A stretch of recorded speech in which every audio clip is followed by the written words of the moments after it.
26 for Hey, Are You Still There? Beth, are you still there? I am still there. And I am Mike, and I'm still here. How's it feel? New year, new life, Beth? Is that what you feel full? Like, man, I got new hope, a new joy. My tanks are all full. It's the new year. How you feeling? Exactly the same as I did before. So really no different. Well, aren't you a little Debbie Downer this morning? Well, I mean, nothing's changed. It's just we woke up one day and the calendar had flipped. It's not like anything happened. And for 51 years in a row, you watched the ball drop. Yeah. Not in person, but laying in bed. Yeah, I didn't want to watch it. I just wanted to go to bed. Then why'd you watch it? Because you made me. That's you woke right. me up and said I had to watch it. But joke's on you because I didn't have my glasses on, so I couldn't see it. I push you to be a better person, Beth. Is that such a crime? That didn't make me a better person. It made me a worse person because I was grumpier the next day. I don't think that had anything to do with it. So our New Year's was watching Stranger Things, then watching Fallout, then trying to go to bed. Then you making me watch the ball drop, then going to bed. How was Stranger Things? I don't know. I have mixed feelings. Were you surprised Mike died? Gosh, that didn't happen. Spoiler! Dang, what if people thought he was going to die and you just spoiled it, Beth? Well, I baited you. That didn't happen. So I don't want to do spoilers for people, but I'll just say, I don't regret, watching the series, and I still think it was imaginative and good. But the second to last episode, I felt like they just packed too much, emotion and relationship stuff into one episode. And then I feel like the last episode, I like that they ended with the Dungeons and Dragons kind of theme. They also ended leaving, I think, some things up to interpretation and up to the viewer to decide what they think. And a lot of times I hate that because I want resolution in books and shows. But the way they did it, I don't think it was bad at all. I mean, I didn't mind it. So there are all these people. Marie and I had this discussion last night, though. I told her I saw somebody has a petition to try to get them to release the cut scenes because people are so mad and they feel like they needed all these answers that were in the cut scenes. But Marie and I were talking, and I was like, that if you're the artist that creates this, that's your art. I mean, who are we to demand the cut scenes? Because if you cut the scenes, you cut them for a reason, and if you came up with the story, I don't know. It's been such an interesting dynamic watching the anger of the fans and the demands they're making and things. It's almost like change the story or give us the cut sections. And it's it's their art. They get to decide. I even saw people using AI to make different endings. Okay. They don't get to decide. Oh, why do they not get to decide? They create it, and then it goes into the hands of the studio well, that's editors, true. Yes. Now, they decide what gets cut. I could see that. But because that's what's famous about, the guy several years ago that did one of the DC movies, and it was a bomb. Yeah. And then he kept coming out saying, this is not what I did. They cut it in a way that made it look ridiculous. So everybody was like, give us the director's cut. And so finally DC released the director's cut and people liked it better. So, it could be something where it got cut based on time, or you just don't know what these editors want. But I don't get the impression that the brothers that wrote I don't get the impression that all the interviews they've done, they've seemed like they're very pleased with it. It is because they're working for the man, and that's what they have to say. Well, maybe. If I don't want know. Another job, they got to be like, oh yeah, we're happy with But this. I guess my thing is the whole point of if you create something, it's I read a lot of books I don't like, or I sometimes think people are a sellout. But it is what it is. It's their creation. And if they sell out to the man, or if a book editor edits it, well, okay. Well, then if the writer wants to come out later and do, speak about it, fine. But I don't think that I, as a viewer or reader, get to demand. This is I'm living this right now. Oh, okay. I cannot wait to hear this. So I've written a second book. Uh-huh. Oh, and I cut out so many things when I edited it. And I gave it to you to edit. Yes. And it took you about a month, and you finally sat down to edit it. Yes. And then as you were editing it, you kept yelling at me, why is this in here? Why? What is this? Yeah. And I was like, I don't know. Like, that's just, well, what is it? And I felt persecuted. So I'm going to release the book Beth edited, but at some point I'll release the writer's cut. Can I clarify what happened, please? So what happened was this is what you thought happened. You had certain things in quotations, which to me, and they seem to be, you were doing it in quotations as if someone is speaking and it's in quotations. Then I would read the quotation and I was like, this is scripture related. It must be directly to a version of the Bible. I was trying to go and cross-check and make sure that it was correct. So I was trying to find, what version of the Bible are you using? Where did this come from? I can't, so that was kind of what happened. It wasn't that I've cut out a lot of your stuff. I didn't cut hardly anything. It was that I was just trying to clarify what was happening, because this goes back to... I know what these guys that wrote Stranger Things feel like, because I'm going to put this book out, and I'm going to go on my little press tour, and I'm going to smile and say, oh, yeah, this is exactly what I wanted. And people are going to ask me things like, well, why was this done in quotation marks? And I'll be like, oh, that's just the way the artistic integrity went. And I'm going to have to come back later and release the unedited writer's cut. No, let me explain. When I was in law school, one of the big things... We don't need an English lesson. No, but listen, one of the big things you wanted to do is you wanted to be on Law Review, because it was supposedly very prestigious. And let me guess, you were on Law Review. No, I'm going to tell you what happened. Were you on Law Review? Yes, there but let me go. tell you what happened on Law Review. So here was the thing. Back then, you didn't have AI and everything digitized. We were still relying on books. So you would have someone, your job once you were on Law Review was like, they would give you an article that this genius, professor, lawyer had written, and you had to go back and verify every citation that was there, every quote, anything.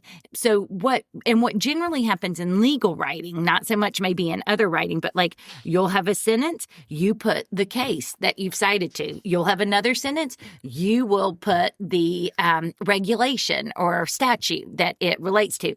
So it is a tremendous amount of work. My biggest nightmare and the worst was when you have people, it wasn't that the content was wrong. It wasn't that they had misquoted, but they didn't have any direct citations. So like it's the example you have where they would have the quotations, but then they didn't have the citation. So then or they would cite a book, like they'd be like the Bible. Where did you get that verse? The Bible. Well, do you realize how long the Bible is? Am I going to start in Genesis and read to Revelation to find this verse that you didn't cite? I hope that this whets the appetite of my readers so much. And it says, dang, Mike said this was in Luke. I need to go read Luke and see where this is, because this sounds really good. Which... No, that and now is not this is like the I am big on not putting scripture on the screen when I preach. Yes, because you want them to look in their own Bible. Yes, I want people to bring their own Bibles. Yeah. I want people to open their Bibles, and I'm not even talking page Bibles. It can be your tablet. It can be your phone. Right. Yeah, just open it up and find it yourself. I think putting scripture on the screen is dumbing down people in the church. So this is a situation where I'm like, you know what? I'm going to reference it. People need to look it up and see it. No, but like if they don't know where to look it up, then you've totally defeated your purpose. Because if you just quote the Bible, I didn't quote the Bible. No, but I'm giving the example. You're giving me a very generic. No, I'm trying to tap back to my example from law school.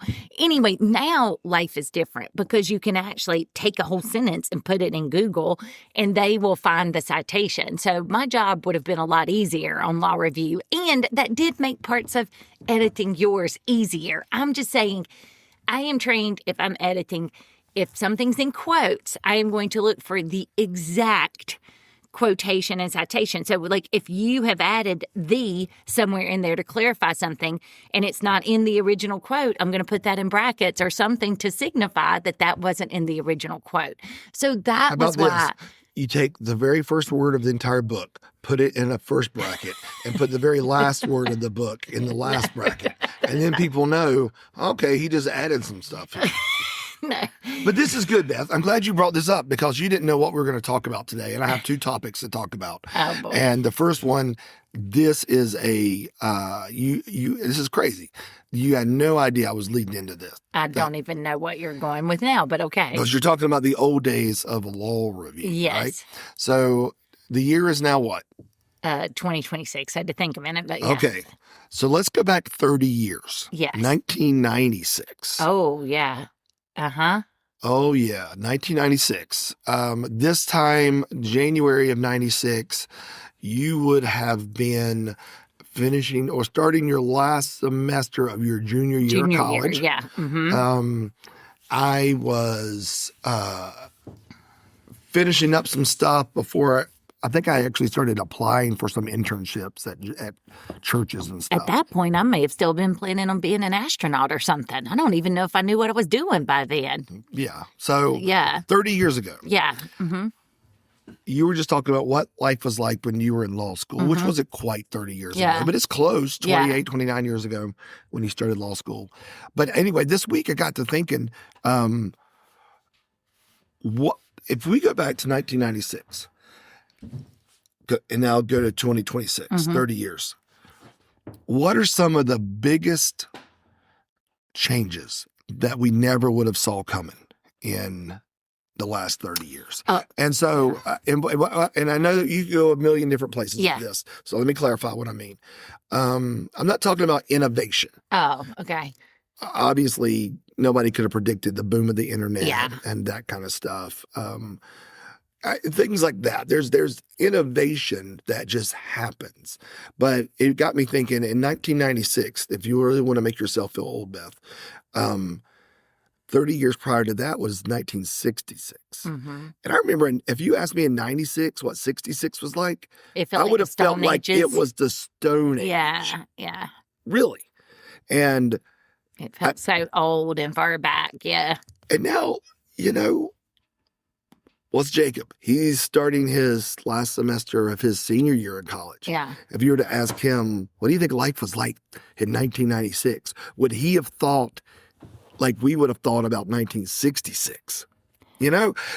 So there's innovation that happens in that time period. But if I thought from 66 to 96, what is something that was drastically different, non-innovative? The first thing that would have come to my mind would have been desegregation. The 60s were all about the civil rights movement. Oh, yeah. And, in 96, I'm sure there's pockets of the country that were still very segregated. But for the most part, the country had turned into a more open and melting pot of races and things like that. And so that's something I'm thinking about. Like, as I think from 96 to 2026, has there been things that have changed that in 96 we would have thought, oh, this will never happen? Because there's people, I'm sure in 1966 that would think, I'm never going to share the same car or the same restaurant with someone of an opposite color. Yeah. And now in 96, it just happened, right? And so thinking about that, I came up with a few things. And I'll go through my 3 because this is the first time you've heard this question. And I can see the wheels turning. I do have to say one thing, but it's kind of related to innovation. It's kind of funny. It was right around then that I got my first email address. I remember because I was at Salem when they gave it to us, and I was like, what am I going to do with this?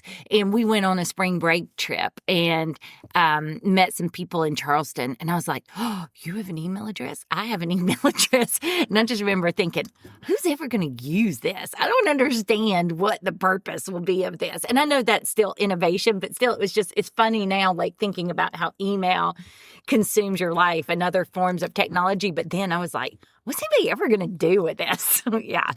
Yeah. Okay, you go ahead. All right. So I came up with 3 that I thought were you never would have saw coming in 96. Societal changes.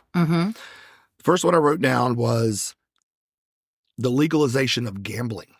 Oh, Back in 96, you could gamble in Vegas. You could gamble in Atlantic City. You could gamble in casinos, which were not readily available to most people. Right. But now, most states have legalized sports gambling.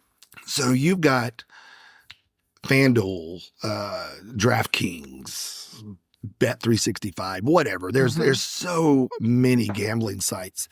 And it used to be like sports gambling in 96 was like the big no-no. Like you just, you can't do it. Like it's not, it wasn't, I wouldn't even know how to gamble. Right. Like, yeah.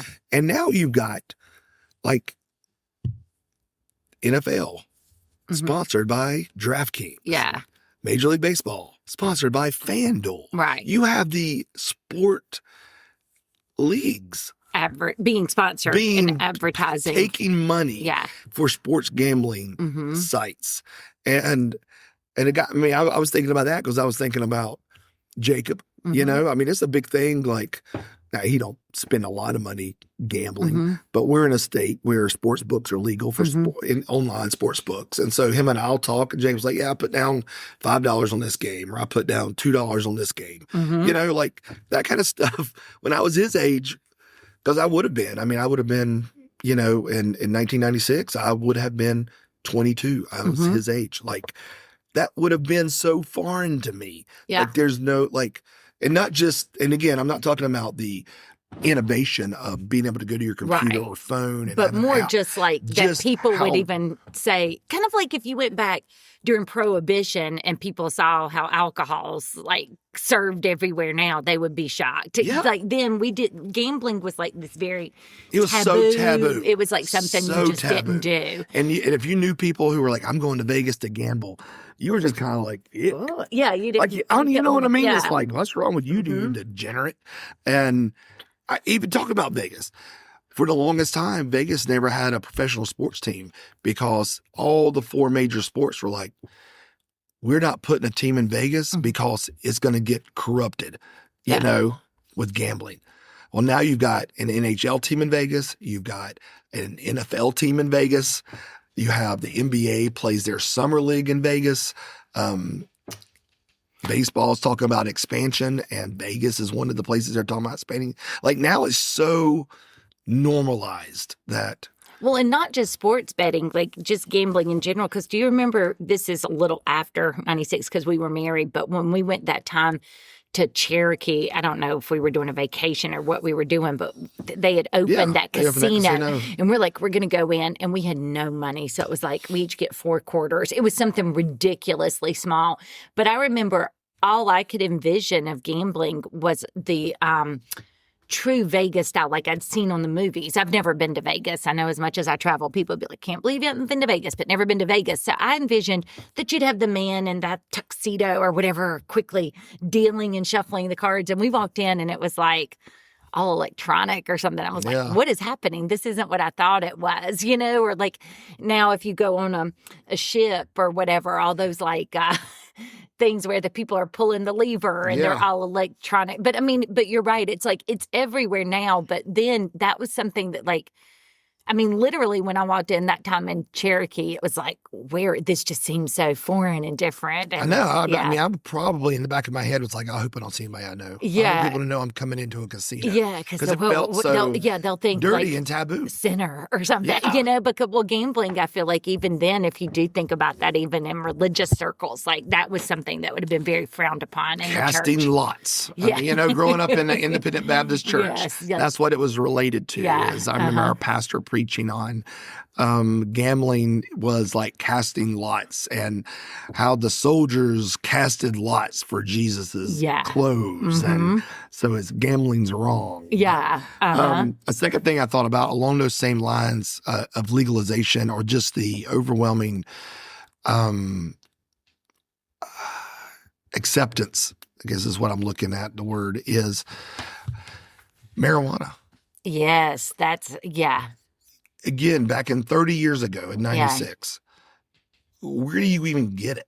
You know, like it was such a thing that it was just like, if you're going to buy marijuana, you had to go behind the dumpster of some shady part of town, and, you know, you're buying some bag of who knows what you're going to get. I mean, that's how I envision it because that's what I saw in the movies. Or you would hear people like maybe they're going to get kicked out of school or something if they get busted with marijuana, like college even or something. People went to jail for many years for having ounces of marijuana. You know, it was not even like, I'm not talking about like some drug lord, you know, that's bringing over drug mules from Mexico to the U.S. that have, you know, cubes and stacks of marijuana. I'm just talking about some dealer on the street that has a pocket full.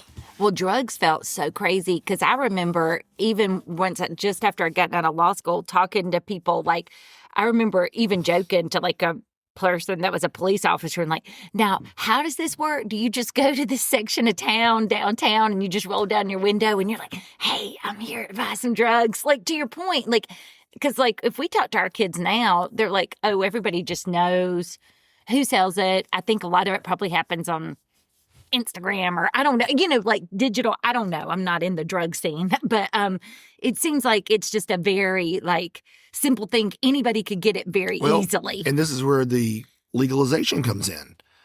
I don't know the exact number, but there's several states that it is legal now. Yeah. And if it's not legal, there's even more states that have the CBD stores that are set up that have the giant marijuana leaf as their logo of some sort, you know, and, you know, they'll have the name High Vibes, you know, CBD or something. Yeah. And so you can go purchase minimal amounts of it, but it's in, like, that THC is in stuff. And it's crazy. Like, that never would have, 30 years ago, you never would have thought, all right, beside this Chick-fil-A is going to be a pot shop. Or would you have ever thought, too, because to a certain extent, now they're really villainizing, I think, alcohol, to the point that now a lot of people are not buying alcoholic beverages, but they're even buying beverages with, like, you know, who would have ever thought you'd go in a store and you'd be like, wait a minute, is that like a form of marijuana in a drink or THC? And I just thought about this, kind of an offshoot of this. The more marijuana has, whether you vape it or you smoke it old school, the more that has got accepted. Cigarettes have now become a stigma. Right. Like, now it's like if somebody's smoking a cigarette, you're like, ugh. That was actually one of the things that my mom went to when you said that. But now if somebody's vaping with it in there, you're like, all right. You know, it's like. Because because it's so interesting you said that about cigarettes, because in traveling to Europe, one of the things that stunned me, so, like, I grew up in tobacco country. I mean, you know, Danbury, you'd see all the old tobacco farms that now people are trying to figure out how they recreate themselves. Everybody worked for R.J. Reynolds. My first my first real job where I worked for a company was at R.J. Reynolds. We were taping packs of cigarettes together in a buy one, get one free promotion. And so because those are the places I worked for Reynolds in college.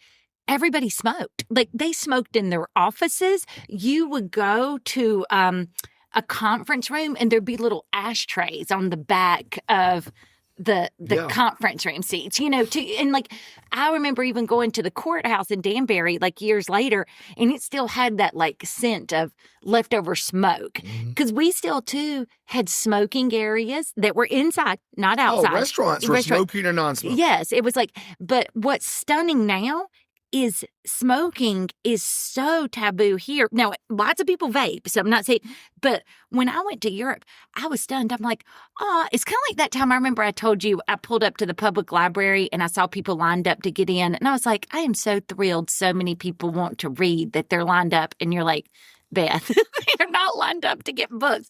They're lined up to go get on the computers. And sure enough, you were right. But the same thing when I've gone to Europe, I'm like, oh, look at all these people who love to sit outside at the cafes. Now, they do like to sit outside at the cafes, but a lot of them are sitting outside at the cafes to smoke cigarettes. And it's weird how we've been, I grew up where everybody smoked. We had a smoking section in my high school. You've been so conditioned now. It's such a kind of a look down upon thing in the United States that when I've gone to different European countries and people are outside smoking or walking down the street. I'm like, they're smoking cigarettes, like not vaping, cigarettes. Yeah. Yeah, it's startling to see it, Ty. Like you see it so little. When you do see it, you recognize it. Where 30 years ago, I wouldn't have been a thing. And who would have thought 30 years ago, well, everybody will be cool if you smoke pot, but not cool if you smoke cigarettes. I mean, and even then, Reynolds, when I was working, had just, I think, started working on some of the like more electronic cigarettes and stuff they called them. So we couldn't even, and I know that goes to innovation, but still, it's just such a strange twist. Because I remember even my first job at the courthouse, I worked for a federal judge, and I remember we had a big drug case, and they had seized a lot of cocaine and stuff. And I was like, can I go to the evidence room and see it? Like, you couldn't even fathom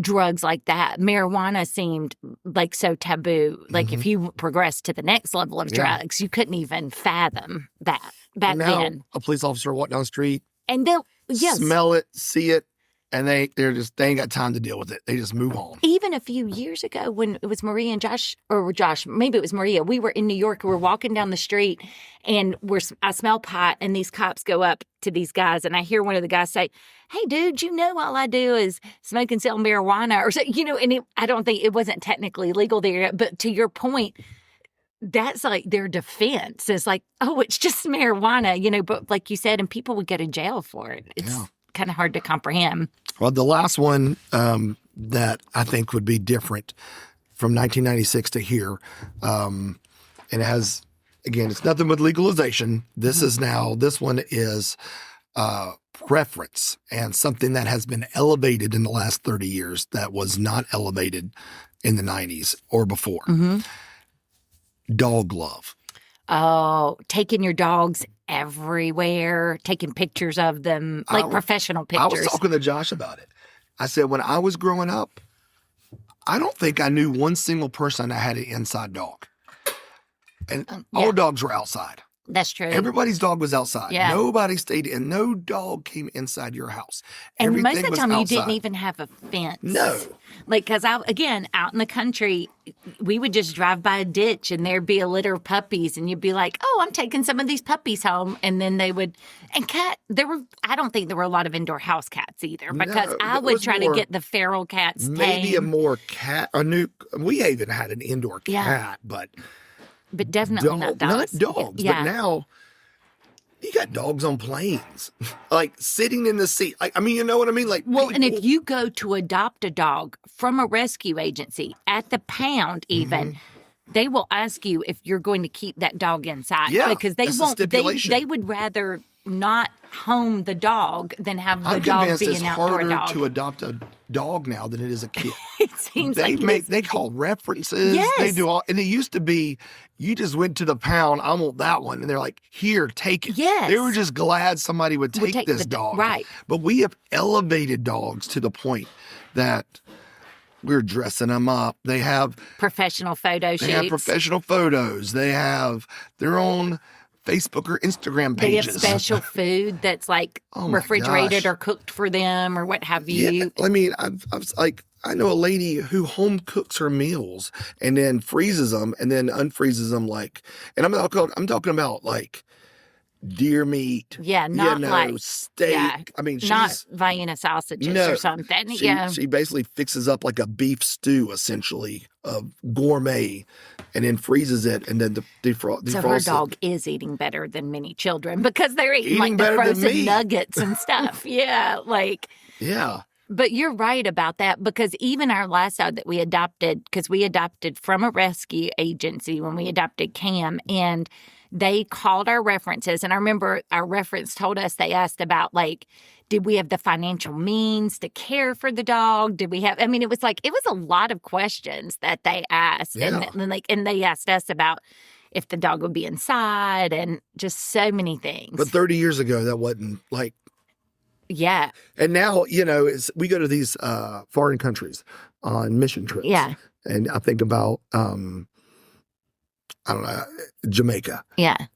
They have dogs roaming everywhere. Yeah, and it's like to the point that now it's startling to see. To see a dog just walking around outside just without an owner. Yeah. And you talk to them and they're like, we don't have dogs as pets. Yeah. I mean, like pet, like we have dogs as pets. They aren't pushing their dog in a doggy stroller or carrying them in a doggy purse or whatever. And and at the Hope Center that we run, that we give out food to needy families, there's people come up there that I know come and get food for themselves because what little money they have, they're buying dog or cat food to make sure their animals are fed. And you go to like Jamaica or any other they're not putting their dog ahead of their family's welfare. It's like, we're going to eat, and if the dog can find his own food, like. Well, and also, would you have ever thought, too, it kind of goes back to the smoking, but like now, it's not unusual at all to walk through a lot of stores, or you go to restaurants, you go to breweries, you go anywhere like that, and everybody has their dogs inside, not just outside, inside, and how many events.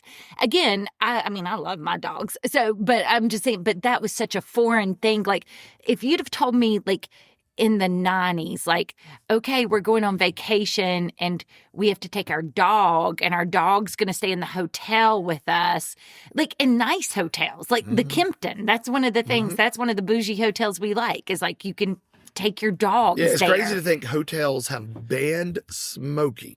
Like they have literally they will charge you huge cigarette fines, smoke detectors in room, like smell like but it's pet friendly. It's like, bring your dog into our hotel room, but don't bring your cigarette in our hotel room. And I feel like there used to be a time that if you were going to stay at a hotel that would allow you to have a dog, that was a much lower end hotel, that they didn't care if the dog trashed the room. Not like the bougie high end hotels that's catering to like that clientele. It's just, it's really hard to fathom, I think, like that. Yeah, I mean, you're right. Hotels and restaurants are having to turn into pet friendly to keep business. And stores, like a lot of stores. I would have never, because you're right. I mean, I have not thought about that as much, but like if I think back to what it was like growing up and like pets and what pets were like, not just in our home, but friends' homes and stuff, it was so different.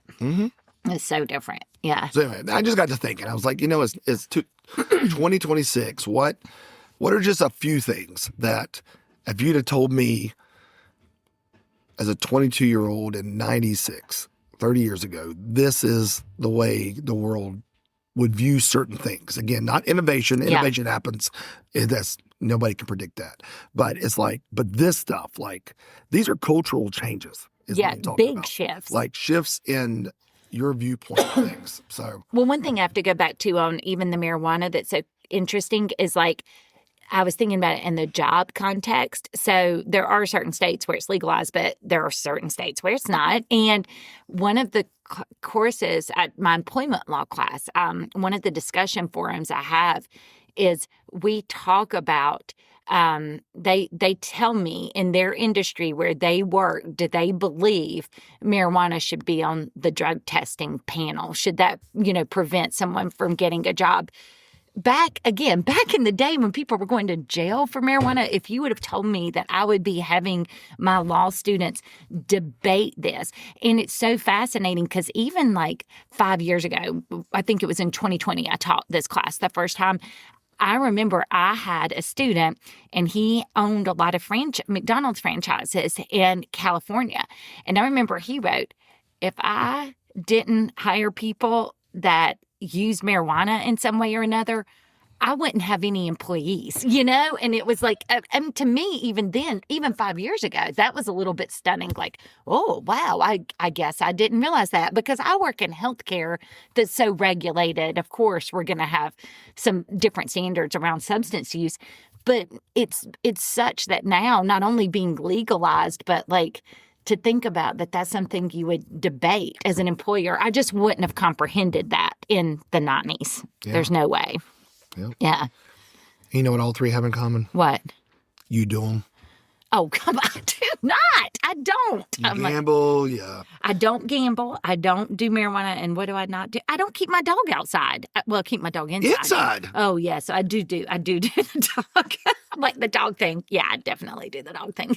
No, but you've done 2 of the 3 that I know of in the last 30 years. Not. You gambled a little bit. I did. When North Carolina legalized it. And you got free money. You got free money. It'd be like, deposit $5, we'll give you $200. Yes, yeah. Beth did that. Yeah. And, of course, they're hoping that you'll get addicted. Oh, no. Not Beth. She walked away with $1,000. I did. And was like, I'll take your money. And I cashed it out and used it. Yeah, you made a few little bets just so that it would trigger the bonuses, and then you were done. I'm definitely not their target audience, with that type of personality. I'm just like, nope, I'm taking my money. So yeah. So it's interesting because I had not thought of some of these. I jotted notes as you were talking, and then I started to write down smoking, but we won't do that. But another thing that kind of goes in line with yours. Okay, if you'd have told me in the 90s that we would have breweries and things that have childcare play areas in them, I would have been like, have you lost your mind? But I think the rise of the wineries and the breweries as a family setting, that again, because that's even happened since that was not even a thing when our kids were little. That to me is just kind of stunning because again, you went to the bar if you wanted to get a drink, and the bar was pool tables, jukeboxes. Yes. So that's where if you were going out to drink, you did that. Half the places in North Carolina didn't even have they didn't even sell alcohol, because I remember we talked about this a long time ago. We both knew pastors who wouldn't eat in restaurants that served alcohol. Well, if you did that now, you wouldn't be eating out very much. Like in Europe, McDonald's sells alcohol, like it's to the point. So, I mean, to me, it's just hard to fathom. Like if you'd told me in 1996 that it would be that big of a scene, because I feel like you either went to the bar and it was like you said, there was lots of smoking jukeboxes, pool tables, stuff like that, or you drank at home or something. It was not like this thing where it's like, we have toddlers, we're going to let them run around and play over here with and these are nice places too. This isn't like, we put a little train table on the side. Like, it's just this whole cultural phenomenon where now a brewery or a vineyard is a family atmosphere place to hang out. Yeah. To take your small children. Yeah, they definitely took the stigma away. You're right. Well, and not just the stigma, but also back then, if somebody walked in with a kid, I'd be like, I don't want a kid in it. You didn't, like now you don't even think twice about it, like a kid running around and doing that. And the same thing, the outdoor breweries and stuff, you have your dogs. So it kind of goes along with the kids and the dogs, like where you take them. But that's I think, a shift in kind of the places that small children go. Another one that I had, and this, I'm sorry, it does tie a little bit with technology, but not really. If you would have told me that we would live in a world where somebody could just wake up one day and decide that they're going to open boxes of things they got in the mail and they're going to become millionaires, like this idea of influencers. And I know that couldn't happen without technology, but when we, in the 90s still, your influencers were major sports stars, major celebrities, stars, musicians, like people, like the actors and actresses on TV, maybe some political business type figures that had made it really big. But those were the people you were looking to for fashion, for, business advice, for like how to live your life, for all the trends. And to now have this massive cultural shift to like, that was still a time when I was getting magazines and I was looking at a magazine to say, should I try this new makeup? Like a paper magazine, or do I want to buy these new clothes? Like now you're looking at all these different people who are, quote, real people like you, supposedly, trying all these products and doing all of that. But also, people are looking at these people, and not to say all those people back then had expertise in it, but like even for our news and stuff, I know people talk about this, but I remember when I was interviewing for college and high school, one of the big things they wanted to do was ask you, like, if you're reading the newspaper kind of thing, like, do you know what's going on in the world outside of where you live? And the way you did that was you watched the evening news or read the newspaper. That was the places you got that information. Well, now nobody gets and that does lean into innovation, but it is cultural shift. It is a shift. Everybody can be an expert. Right. So nobody listens to the, quote, experts anymore. That is not something that you don't go pull the encyclopedia off the shelf, or you don't go look to your trusted newscaster, Walter Cronkite or whoever, now, I'm going to play the other side of that coin. Mm-hmm. We've also realized in the last 30 years, it's because of, the ability to research more and to look at things, how much we were being deceived by mainstream media and what people wanted to, what Hollywood would tell us this is what it's like, or the government would tell us. And now you're able to, like, if I want to know about something, I can research this on my own and figure it out without the person on the Channel 8 News or whatever. Well, also the world's so global. Like, it's interesting because there was something happening in one of the African countries, and I'm seeing certain things on the news here. Well, I have a friend who has family that travels there, and so she posted something on Facebook like, hey, this is what I'm seeing really happening in my personal experience, and she's somebody I trust, So you're able to get firsthand accounts from a, quote, non-expert who's living it. And I think there's two sides to that coin, because on one hand, we also have people saying, go develop, go compound pig liver and eat it raw, and people are listening to, like, me for medical advice when I have no training whatsoever. So there's bad things to it, because no one needs qualifications to do anything anymore. It's kind of like the snake oil salesman or something that would go around. But at the same time, there's good parts of it, because you can go independently, try to find out. But then it leads to what we've talked about before. What is your source of truth? And do you ever know what's really true anymore? Yeah. I don't know that we do. But I just think that that's an interesting phenomenon, and that people can get rich. Again, it used to be like you would have to be in a mall and an entertainment scout would be there and find you, and then you get on TV and become a celebrity. Well, now if you have a smartphone, you can video yourself and, in theory, become at least a micro celebrity, as our kids call it, whatever that is. So that's one that to me is kind of, and then the last one, of course, because I love to travel, I have to go back to travel a little bit, but a few things about travel. Number one. Non-innovative. No, it's not innovative. We traveled growing up, and even still in the 90s, I feel like your family planned a vacation. Each year, it was, and maybe this is me, but this is the world that I grew up in. This is what I saw. Everybody would be like, you're doing stuff all year.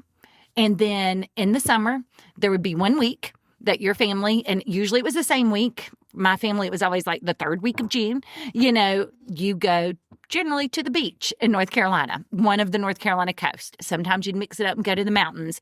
But there was not this, like, we're doing a weekend trip here. We're doing, 4-week-long vacations. There wasn't this whole idea of, like, for spring break, we're taking our kids on a cruise. And around the vacation thing, what also ties into that is, when we graduated, like high school or college, I still feel like to celebrate, again, it was like, you may go to the beach a few days.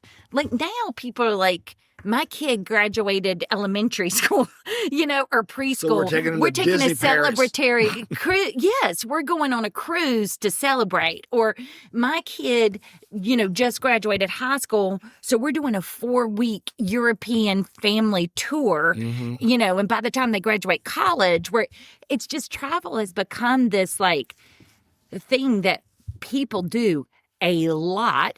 And part of it's innovation that's made it easier. Yes, I'm about to say that. A large part of that is innovation because you have all these booking sites now. Yes. There's hotels.com, Expedia, whatever.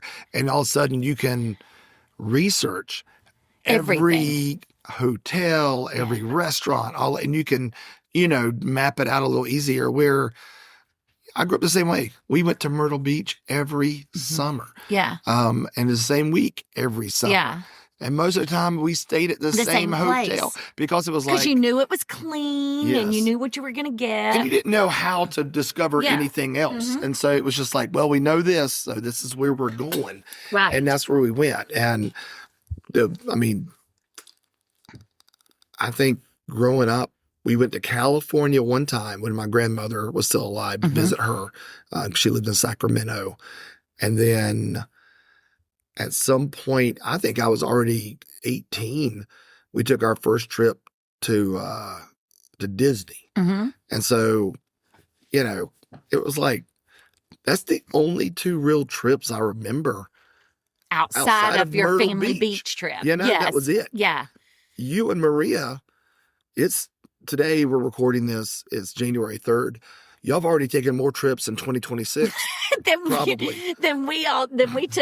Okay, so if we took a trip a month, let's say in 2026, it would have taken us 12 years to take that. And we wouldn't have been going to any of those places. And just like you said with the innovation, I think there are these, quote, influencers who are normal people that I can follow in these social media groups that will be like, this hotel's nice and new, take a chance on it. You can map things. Because I remember even when we went to Colorado the first time, I had to drive up to meet you and get the rental car. Well, we went to AAA and I got those triptychs where you would take the map and flip the page. There was no Google Map. I literally had to have a paper map, drive myself there, figure it out. That was a lot. That's why you needed a AAA. You needed a travel expert to help you figure out how to get somewhere and where you could stay because you didn't have the internet at your fingertips. Yeah. So that would make it, but also people just drove everywhere. I didn't fly in a plane, till I was almost 18. I think I might have been 17 or 18. Like you had this circle, around that, like if you were in that vicinity and it was drivable, people did that, but people weren't, going all of these places. And you just didn't, vacations were truly, I feel like something people worked for to do once a year. Yeah, they worked 51 weeks, so they could take that one week off. And if they did take another week off, that was usually just a few days at Christmas or something. I'm trying to think back. What did people even do with those other, they had some other vacation days. I don't even know what they did back then. But it was so different. Yeah. One other thing I do have to say, this is a little bit innovation, but so the kids got some cash for Christmas. And my mom, when I was growing up, worked at a bank when I was young. So I remember getting off the bus sometimes at the bank. I had some friends would play in the basement of the bank, so we had to play checkbooks and stuff. And just you'd play like you're a bank teller. Maria got money. And Jacob was like, I'm going to go deposit my cash. And then Josh, I was like, well, if you want to give me your cash, I'll just deposit, make a transfer of the money to your account. And Maria's like, yeah, I may need to do that too. I don't know if I've ever deposited cash into a bank before. That is stunning. We live in a cashless world. Yeah, that people just, again, would you have ever thought that, because I remember my dad would always tell me to carry a $20 bill folded up that you didn't touch in your wallet in case of an emergency. I don't know. We'll probably get to the point at some point where the $20 bill would be worthless because nobody will take paper cash anymore or something. They've already got rid of the pennies. Yeah, what's next? Exactly. They're like, forget that. Yeah, it's crazy though. Like you said, if you sit and think about it, there's a lot of change. Well, this is, again, a crazy transition. Because that leads almost into what I wanted to talk about next. Oh, okay. How about that? Okay. And not necessarily money related, but a money celebrity. Because I got to thinking about this also. Dave Ramsey. Yes. And I'm going to talk about Dave Ramsey while I'm talking about him in a minute. But as a sidebar to this, we haven't listened to Dave Ramsey in years. Yeah. I think he was a lot of help early on, in our marriage, and helping us get financially, applying some of his principles. Yeah. But he's a cash guy. Yeah, and I've thought about him before. I don't know what he teaches How's he now, adapting but to that? He would teach. You take. This is how you budget. This is how much I'm going to spend on groceries. You put it in your grocery envelope. Yeah. And that's what you pay with. You pay with that cash. And when the envelope's empty, you're done. And some people would even, I don't remember if he told them to do this, but like literally put their credit card and water in the freezer or something so they could have it for an emergency, but so that you wouldn't use it, for anything else. Yeah. And now you've got stores that will not accept cash. Yeah. Like, I remember a few years ago when Apple went that way. Yeah. You can come into an Apple store and buy a phone or a iPad, whatever. We ain't taking your cash. It's got to be digital only. Right. And so last year, the Tanger Center, where we go see a lot of our shows, they went cashless. Yeah. They are a cashless facility. This is an entertainment. Like, if you want to buy drinks or popcorn or souvenirs or whatever, they don't take dollars. It's all cashless. And it's actually so bad now. I'm so spoiled. Again, traveling, I do feel like Europe was way ahead of us. Remember, they talked about, we went on one of our trips, the tap card. Like now I know what a tap card is, but Europe had those credit cards that would tap with that chip before we did. I remember being like, what is this mystical card that you tap? But now I'm almost programmed to the point that I don't even want to have to carry a credit card. Yeah, I want to do it all on my phone. I use Tap and Pay, Apple Pay for everything. And like literally when Marie and I went on our last trip in another country, I had probably 20 euros of old euros that I brought back and exchanged on another trip and hadn't used. And I can't even remember what I used them for. I think it was just for vendors or to tip a few people. I never even exchanged money. I used Tap and Pay on my phone. I never pulled out a credit card. I did everything on my phone. And you know who's getting rich off that? The credit card companies and the credit card companies by just taking the transaction fee. Yes. They don't even care anymore if you pay. Like, that's why the points game. That's why they'll give you all these points, because they make so much money off those fees. Off the fees. It used to be, let's get them in debt because that's how we're going to make money off interest. They don't care about that anymore. Now they just get all the fees. They're going to get all these fees. Every time you use it, somebody's paying a fee. Yes. And either you or the business is having to pay it. Yeah. And they're making gazillions. I do wonder, though, how that is transforming Dave's philosophy. Has he updated it to say, if you have a credit card, you have to make sure you have or is he saying only use a debit card? I don't know. Or is he still saying here? Because they used to didn't he give you a special wallet? I think I remember that, like for your cash or whatever, you had a special wallet. But anyway, that was just kind of a sidebar. You were talking about the cash thing and money or whatever, and it made me think of Dave Ramsey and kind of what is he doing now? How is he able to adapt? But the reason I was thinking about Dave is because Dave has one of my favorite quotes I've ever heard in my entire life. A goal without a plan is just a dream. I love that quote. Yeah.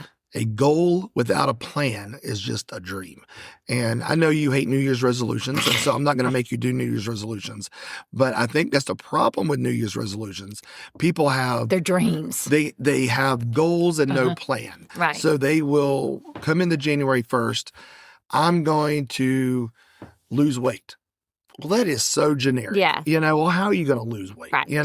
Or I'm going to exercise more.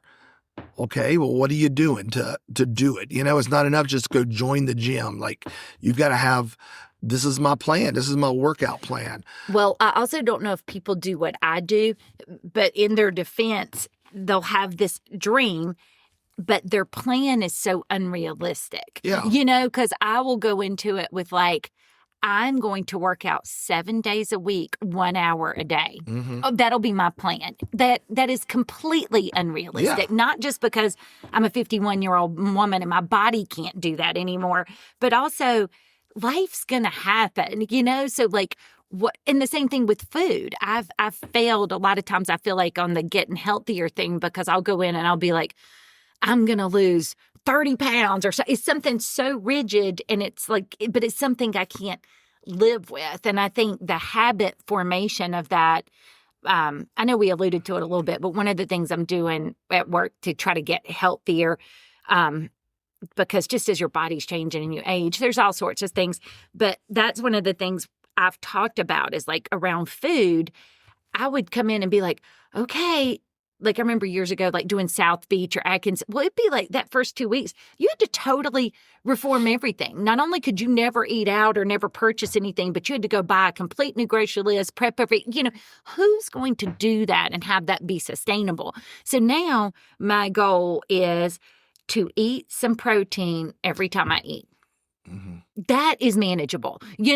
So where I used to just go have some berries, now I'll have some berries and cheese or berries and yogurt. That, I think, I don't know if that's everybody else's problem, but that's my problem.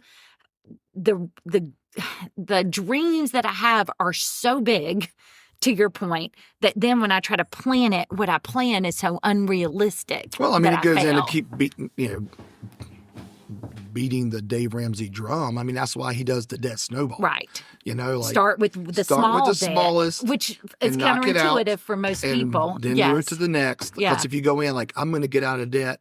And I'm going to pay off my house. The biggest debt is your house. Yes, and you're exactly. like, and then all of a sudden you're working toward that, but all this other debt is growing. So, yeah.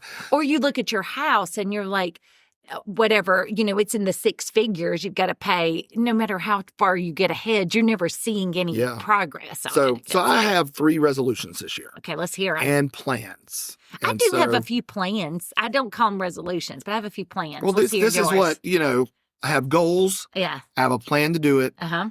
I think I can stick to this. These are 3 things. And also think about resolutions. We were talking about, you and I were just before we started recording the podcast this morning, and you were like, I have a resolution. The kids need to keep the water dish for the pets filled up. And I'm like, that's not a resolution. Like, a resolution is how you're going to better yourself, not what somebody else is going to do with you. Not like, kids, you're going to come in here and put water in this pet dish, so I'm not the only one filling it up. Yeah, so the resolution has to be you-centric. Yeah. You are the one that has 100% control. Yeah. You can't blame anybody else if it doesn't work out. Yeah. It is 100% on you. Yeah. And I think a resolution should be something that betters your life in some way, like something that brings you joy, something that makes you healthier mentally, physically, emotionally, spiritually, any of those things, you know? So I came up with 3. Here I have 3 that I'm doing this year. I'm bringing back the 365 days of no context pictures. I thought you were going there because I saw a picture and I saw you say no context photo. And I was like, I know where this is going. And I did this in 2023. Every day in 2023, I posted a picture on Instagram and with no context. I called it my no context pictures. And everybody was like, where did you get that idea? I invented that idea. Yeah. Like, you go do hashtag no context photos, at least back in 2023. You were the only one. There was one other hashtag that somebody had used. Yeah. I did everything else. So now there's hundreds because I'm the one that did it. Maybe somebody did that in 2024. They're doing it now. I don't know. But when I did it, there was literally less than 100 times that was used. Instagram will tell you. But I had some people last year mention to me like, man, I kind of miss seeing your pictures every day. Yeah. And I kind of was like, I kind of miss taking them because what that does, it makes me be aware of every single day. Yeah. Like, what is photo worthy today? It's kind of like some people have a sentence a day journal or something. It's just something, again, you're not saying I'm going to journal for 30 minutes every day or I'm going to take a professional photo every day, but it's simple. And it's just making you more aware of your And I remember at the end of 2023, when I went back and scrolled through and looked at those 365 pictures, those pictures allowed me to remember every single day of that year. I knew what I did, and it was incredible. And so I've missed that. And I'm not a photo person, right? But I've missed that. So I'm doing that again this year. I'm 2 days in. And so I've already got 1 hate mail. But other than that, what is there to hate about it? we have a friend, we'll call her Danielle. She's already commented on one of my pictures. I hate it when you do this. Oh, okay. So literally hate mail. She's in for quite the ride following And my response to her, I texted her and said, then unfollow me. Yeah. If it bothers you that much, I don't need you as an Instagram friend. I don't care. Yeah. The second thing I'm going to do this year is I'm going to read the Bible. And it sounds weird coming from a pastor, but I'm going to do this with you because I bought the same Bible. Keep going. You? I did. I ordered it. Yep. Wow. It'll be here tomorrow, I think. All right. Well, you got a lot of catching up to do. I've already read one of the days in your Bible, but then I couldn't find it this morning. So I learned about a Bible at the end of 2025 called the Bible Recap Bible. And what it does, it's put the Bible in chronological order. And not even by just necessarily books, but books within books. So you may be reading Kings and it gets to a certain story that's told in another book of the Bible. Well, then they bring that in. So you're literally reading the entire Bible cover to cover chronologically as it would have been written, back in the day. But the thing I also like about it is it'll give you, like obviously we're starting in Genesis, right? So the first month or so or half a month is going to be kind of boring because it is just I say boring, but it's not mixing it up too much. But day 1 was Genesis 1 through 3. Day 2 was Genesis 4 through 7, something like that, right? At the end of each reading, it has another page and a half that just recaps what you just read. Because I think a lot of people are like, hey, I'm going to read the Bible this year. And they do a reading plan, and you can find these. There's a million of them online for free. Read this, read these chapters this day. Read these chapters this day. 15 minutes a day, you can read the entire Bible in a year. And then you get to the end, and I don't even know what I just read, Especially when you're reading like in Chronicles and Kings and stuff where it's a lot of like lineage or different kings or like they're all doing the same thing over and over, that kind of thing. So this person has a recap at the end of this is what you just read and this is why it means, and it's not like a deep theological, it's like, oh, well, that makes a lot of sense. And it's so far, I'm only 2 days in, but it's really, really well done. Because the end of the first one on Genesis, I didn't read the second one because I couldn't find your Bible. But it was like kind of like, I also like the way they did it was like, hey, regardless of whether you're looking at this as if it was like poetry and it literally happened in 7 days, that's the something theory. See, I should know. I don't remember. I know these are different theories. I don't remember the technical name. Or there are people who believe that each day was like, thousands of years. Yeah, it's like the day era theory, where one day represents some type of span of time. Right, yeah, just like... And then you have the young creationists that believe... It's literal. It's literal. Like, this happened this day, this day, this day, and this is where you get the world is 6,000 years old. And they're not arguing one or the other. Yeah. They're just saying, hey, some people think this, some people think that, regardless of what you think about it. Here's something. Change this message. Yes. I liked that. Yeah. So that's what, and for me as a pastor, I read the Bible every week, but you read it for work. Yeah, you're not reading it like you're going into it with like I'm doing the women's retreat right now, so I'm very focused on certain types of messages and verses. And I hate to say, I don't know the last time I read the Bible for me. Yeah, just for fun. For joy. And so because it's after 30 years of ministry, it's part of your job. It's like the chef, they work all week fixing dinner for people who walk into their restaurant. And then they don't want to cook for them. I don't want to cook at home. You know what I mean? It's like they come home and they're just like, I got to do this for a job. So that's what I'm doing. And interject one thing too, because that's on mine. So, I'll just say, not a resolution, but it's funny you said that because I'm going to try to do that too. But I'm going to be like, if I don't read it in one day, it's fine. I can read it the next day. But like on my Goodreads, I've cataloged like 1,282 books that I've read since I've been doing Goodreads. I don't have the Bible on here. And I thought about that. And I'm like, could I say, honestly, that I've read the entire Bible cover to cover? Probably, but that's another reason I want to do this. Is but you read it in chunks. Exactly. And you read it so now I'm going to be like, I am going to intentionally read the entire Bible this year, but not doing like I've tried to do in the past where you start at Genesis and go to Revelation. I think this will be a new, fresh way to do it. Yeah.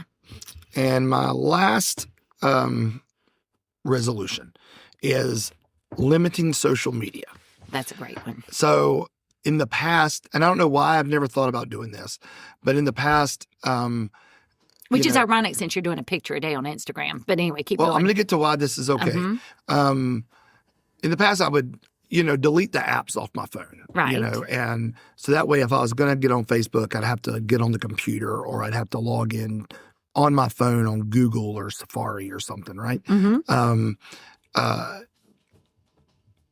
And then I ended up, ultimately, I'll drift back into re-downloading the apps and, maybe they won't be front and center. They're going to be buried in a folder somewhere. But, you're just there.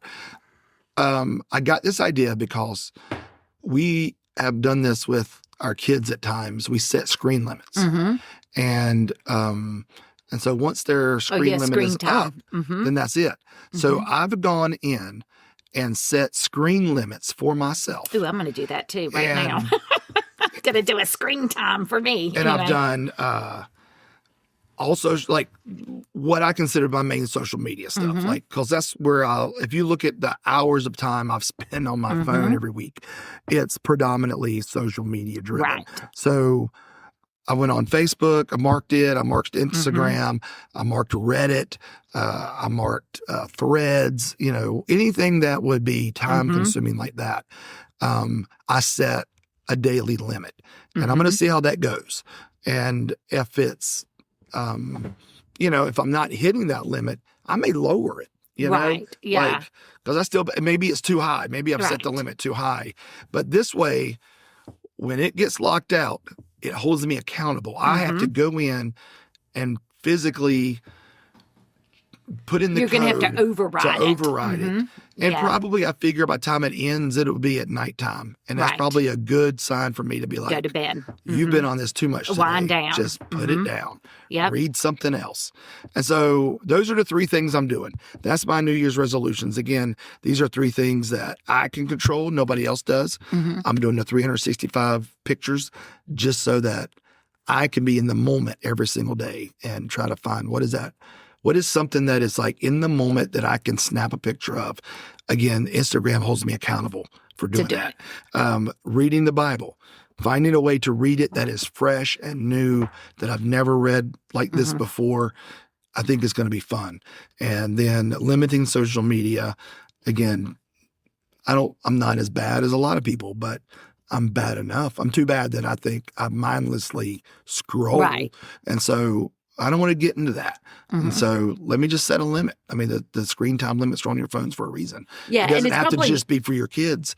It can be for you. And I don't want to say it's unrealistic not to have social media at all, but for the things we have to advertise on our church, on the Hope Center, like that's just not a reality we live in, but we can limit the amount of time. Right. Like you can go on, take care of business. Like when I did the Advent Challenge, like I can go on, do that, respond.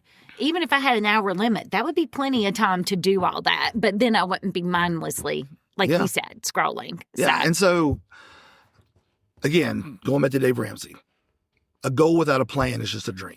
Yeah. So my goal, if I said this year in 2026, I want to be more in the moment. Well, if I didn't have a plan it ain't going to happen. Yeah.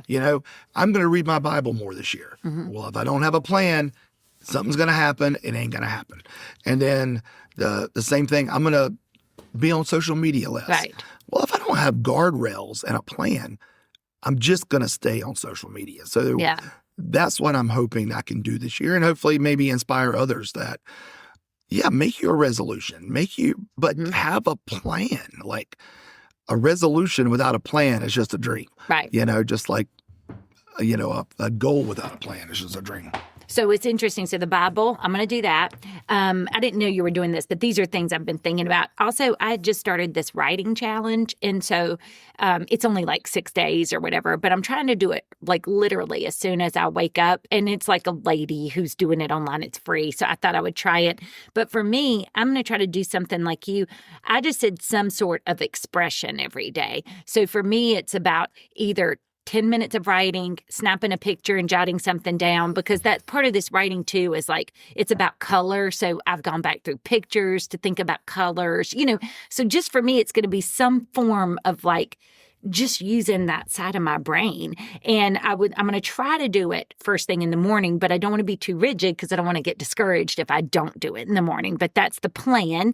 And then I'm trying to reframe how I think about exercise, because I'm one of those people that's like, if I don't go and sweat a lot and do at least, like, if I don't run at least 3 miles, or if I don't like exercise for at least 30 minutes, it doesn't count in my mind. So I'm trying to reframe, just like, my goal is to move my body, maybe even only 10 minutes a day. And that may mean I'm only doing a short walk with the dog. But again, I think I get so rigid sometimes that then I just talk myself out of anything, and something is better than nothing. And so my plan is really working on how I think about it, instead of like, I have to have on my workout clothes to exercise. Because that's one of the things Maria and I talked about, and Josh and I too, that we like about traveling to Europe or bigger cities or different places like that. They're so walkable. So you get all this exercise, but you don't feel like you're exercising because it's incorporated into your life. And so I'm trying to figure out ways to just keep my body moving, but without it feeling so rigid or like such a chore or, Yeah. So that's kind of my plan. All right. Well, I'll try to hold you accountable with that. Yes. I'll try to come up with ways. I would do an Instagram like you, but then it would just be copying you. You can't do that. I know. That's what I'm saying. I've heard you burn a lot of calories washing dishes. Oh. So let's start hand washing dishes. You do it every day, and then I bet you get buffed. Oh, I'll do that while you're putting all the water in the dog. I'll do it. Deal. Yes. Deal. I'll do that. Yes. Okay. Anyway. All right. So that's our first podcast of the year. Yes. It was a good one. Was it? I think. You feel good about that? I don't know. We'll see. We'll see what people like Kip, Marissa, Taryn, Shelley, we'll see what some of our folks, Jerry, Kelly, Scott, Ross. You just named all 5 listeners. That's all we got. We don't have any more. And my mom, hey mom, let me know what you think. and super quick on a side note, we'll talk about this more next week in depth. We're up to listeners in 57 countries. Awesome. Listeners we'll in dig 57 into that. countries. Yes. Now, 83% of them are from the U.S., but that means 17% are from the rest of the world. That's crazy. I love it. So this is Mike. And Beth. And this has been Hey, Are You Still There?